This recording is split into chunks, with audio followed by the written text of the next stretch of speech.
My name's Patricia Hamill, and I am the chair of the Title IX and Due Process and Campus Discipline Practice at Conrad O'Brien.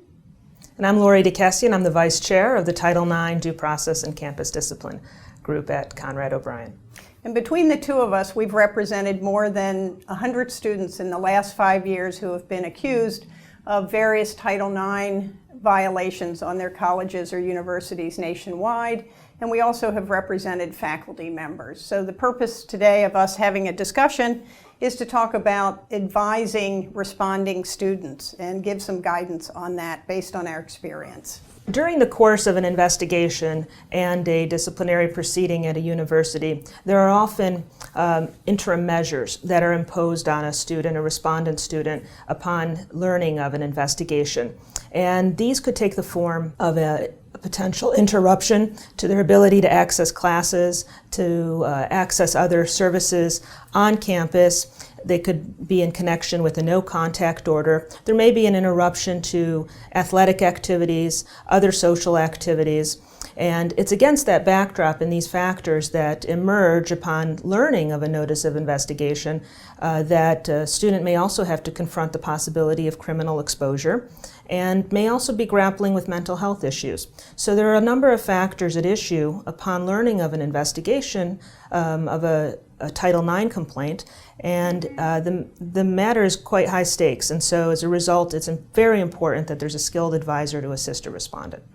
Sure. So one of the things, Lorie, I know that we're outside advisors, but there are also people who are probably going to be watching this video who are internal advisors in the college or the university in which they're located.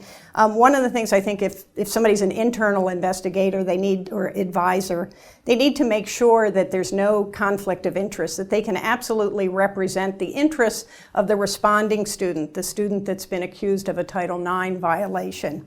The other piece, whether you're internal or someone outside as we are, is to be an advocate. And a lot of people say, well, you can't do much as an advisor because you're restricted, you can't speak in interviews, you can't speak on behalf of the student.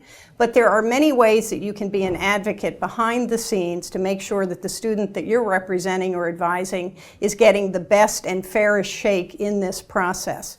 One of those is absolutely to know that at the very beginning, as you know, we get a call, we have to move very quickly. These proceedings take off very quickly. There's a lot of pressure on the schools to get them going. And you need to be absolutely available because things are going to be breaking. The second thing is to know the policies and procedures of the school that is involved. If you're internal, obviously you're going to know those like the back of your hand. If you're dealing with many different schools, make sure you know the policies and procedures. And then the other thing is to just be aware of the legal landscape in which you are operating. There's a lot that's been going on with the Department of Education and guidance on fair proceedings, fair investigations that you should be absolutely familiar with, the 2017 guidance heading into hopefully some regulations. And the other is just some of the case law. There's been a lot of focus lately on cross-examination in cases where credibility is key.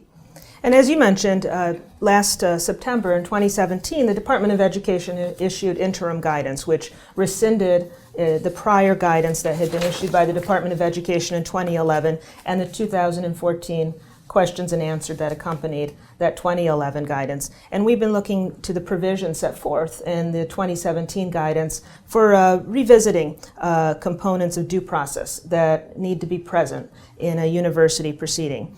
And the guidance from last fall, and which we expect now to be modified by the 2018 guidelines that are expected to be issued any day now. One of the components of them is an informal resolution procedure that the Department of Education has expressly permitted universities to engage in. And aspects of that require the parties to be made aware fully of the allegations, the opportunity for a formal resolution, and they both have to voluntarily agree to participate in an informal resolution procedure, provided that the university feels that the Title IX complaint is appropriate for that sort of a process. So in connection with that, an advisor to a respondent should be ensuring that the university provides an individual or selects an individual who's going to facilitate a discussion to achieve an informal resolution, who has skill in this area and who can oversee a potential mediation, if that is the course that's accepted by both parties.